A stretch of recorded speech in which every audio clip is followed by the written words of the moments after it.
Hello, Tom here. I just wanted to do a very short video talking a little bit about something I picked up recently, which is this. It's the Nintendo Switch. I am somebody who has not traditionally purchased Nintendo consoles while they were contemporary, if that's the right word. The last time I did was when I bought the GameCube about a week after it launched. Didn't buy a Wii, didn't buy a Wii U. And yeah, I'm mainly just talking about obviously the home consoles, if you want to call them that. But but this obviously is a bit of a hybrid. The reason I bought the Switch is because I was looking for something to replace my Vita, and that's an interesting point that I'll come back to in a minute. I don't think the Switch should really be used as a replacement for the Vita, and the reasons for that I will go into shortly. But first of all, I just want to talk a little bit about this, my initial impressions, and whether or not I think that you should buy one if you're kind of on the fence. The main console I usually play on is the PlayStation 4, and when I do find myself on a train journey or on the bus, very rarely that happens, I tend to use my Vita, and it is getting old now, the Vita, and the releases are slowing down, as anyone who's got a Vita will no doubt testify. But I mean, there's still a lot of stuff coming out on the Vita even today. But I thought to myself, the Switch is new, it's the new thing to have. I've seen a lot of shots of the games, and there are some interesting titles on the system that I want to try out for myself and not just have to rely on looking at screenshots or videos on YouTube. So I took the plunge, I bought the Switch. I actually wanted the black one, but they didn't have any in stock, but they had loads of these neon ones, and apparently this is actually the better one to get, according to the internet. So apparently I looked in, if that's the right word, or expression. So Switch, what do I think of it? Well, first off, I really like how big the screen is. As you can see, compared to the Vita, the screen is quite a lot bigger. One thing that I find slightly odd is that when the Vita was launched, people said that, or rather one of the main criticisms levelled at the Vita was the fact that Sony appeared to be trying to put console-style games onto it, and people were kind of decrying that and saying you should put mobile-style games or games specifically made for handheld gameplay on a handheld system. With the Switch, Nintendo seems to also be doing that, but nobody seems to be calling them out for it, if that's the right word. Obviously, with the Switch you can connect it to a TV, which you can't do with the Vita. Well, not the retail version anyway. I know you can do that with the developer version. That's got a HDMI port on it, I believe. And so I just found that slightly weird. It seems like it's double standards. If Nintendo put console quality games on a handheld, then it's fine, but if Sony tries to do it, it's not. That's a whole different story though. I'm not really trying to compare the two in this video. I really want to talk about this. I am very impressed with it so far.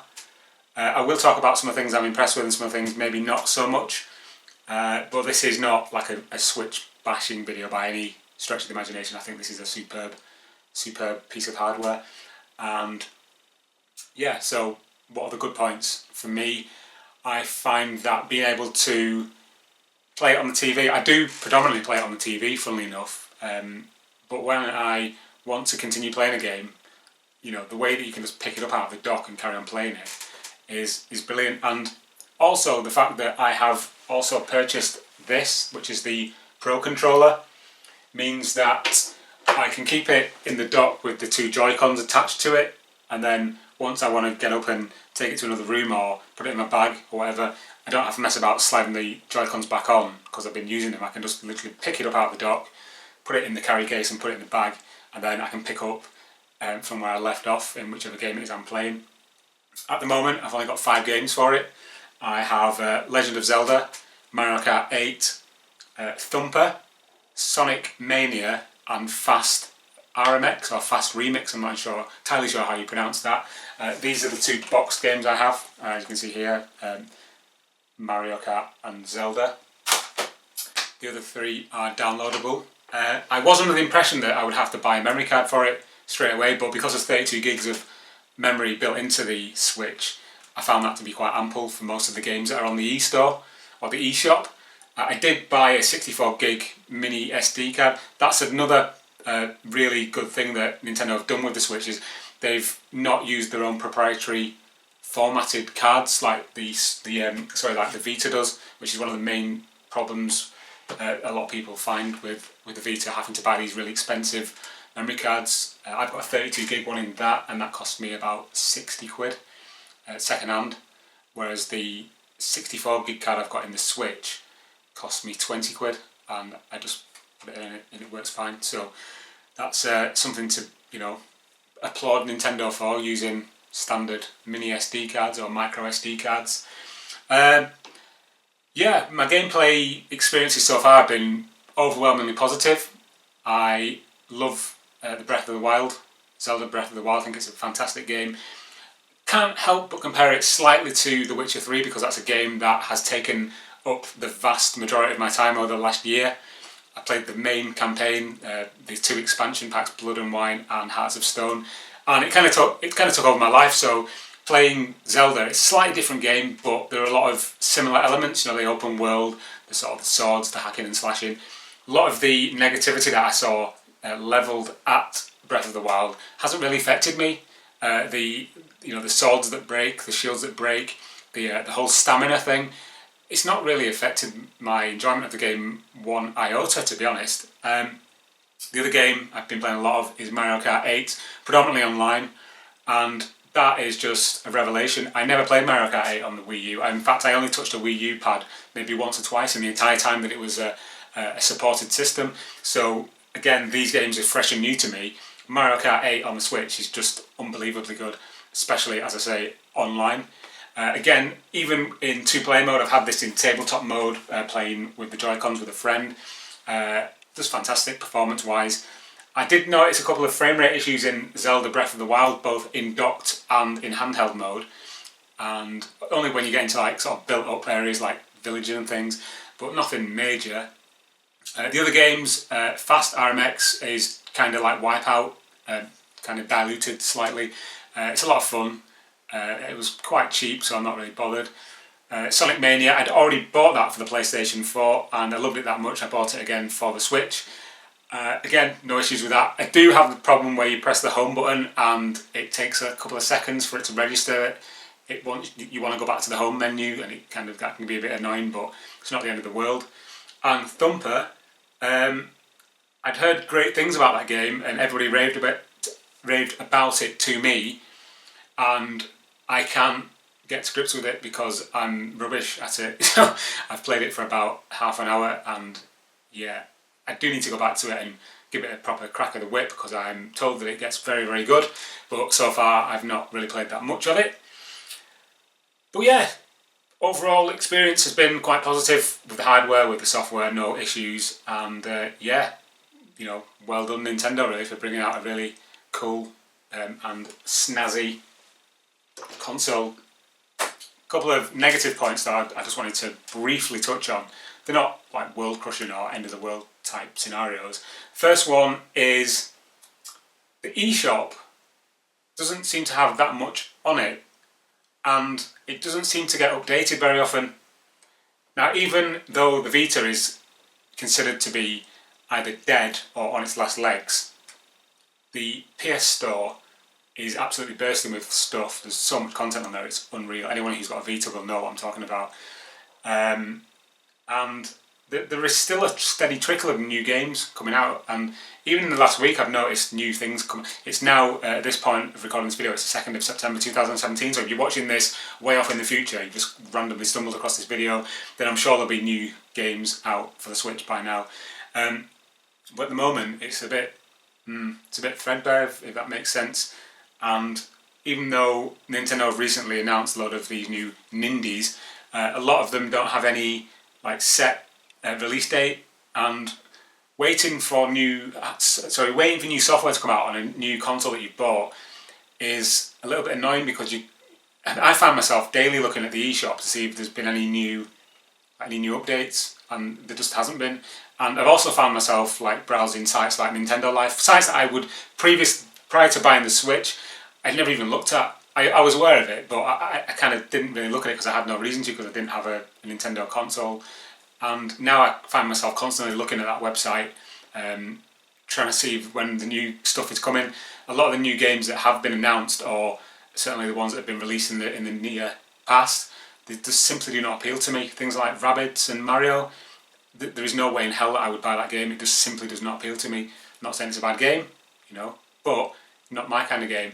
I want a really good first-person shooter. I want real-world racing games. I know that people are going to say that that's not what you buy a Nintendo console for, but in order for Nintendo to be successful, they need to appeal to a broad audience.